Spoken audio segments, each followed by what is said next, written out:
just because you can doesn't mean you should. Today we're going to take that saying and explore the efficiency of sending your mirrorless camera footage to your phone to edit on the go.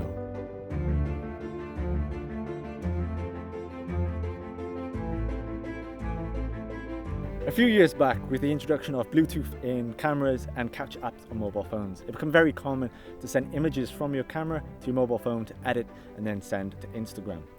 Fast forward a little bit later, and you could then send video files from your DSLR or mirrorless camera to your mobile phone. And with the likes of Adobe Rush, a mobile video app, you could effectively edit your content before you even got home, providing you're not driving. But just how practical is that? First, we need to link the phone to the camera. Although I'm using the Fuji X-T3, this is practically the same steps for most camera brands. So first, make sure you have the Capture app downloaded. And yet, if you intend on editing in the field, this would of course be recommended to do so beforehand, as data coverage is not always guaranteed. With your camera, go to the setup menu and select Connection Settings, Bluetooth. Then click the appropriate setting that will pair your phone to the camera. Again, this is recommended to do so before your exploration. Then, with your smartphone, you would need to turn on the application and connect to the camera. The connection between the camera and the phone isn't governed by satellites like phone coverage, so you don't need to worry if you're in an area with no coverage. Following your camera instructions, you should now be connected, but the pairing can sometimes take a while. So there are typically two ways in which you can transfer image data from a camera over to your phone to edit. The first is live view shooting, and this is where you operate the camera through your mobile phone. And again, depending on what brand you're using, you can select the checkbox to instantly transfer that data over to your mobile device. Do not do this. It's a very slow and painful process because you have to monitor and operate everything through your mobile phone. Again, that is going to be dependent on what brand you're using.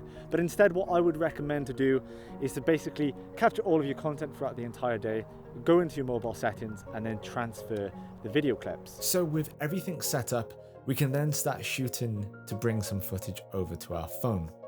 With your content shot, you would simply open your Capture app and select images, or in this case, video, to transfer. This is where the problems arise. First, we cannot transfer everything in one hit. Secondly, that transfer window does indeed read 1 hour and 18 minutes to transfer 6 4K video clips. Yeah, unreasonable. While technology has grown to the point where we can transfer video footage from our cameras to our smartphones, so has the video quality. You're not transferring 720p compressed footage. These are high quality 4K video files being transferred across the wireless network of a camera. And importantly, these are short, small clips of flowers and rural scenery. I can only imagine the increase in waiting time when you're trying to transfer the files longer than 15 seconds. A few years back, Adobe released Adobe Premiere Rush, somewhat alternative to Premiere Pro. Less functionality, but also less of a learning curve for new editors wanting to jump into content creation, and also their first array into mobile editing because it can be used across mobile, tablet devices, and then even on your computer.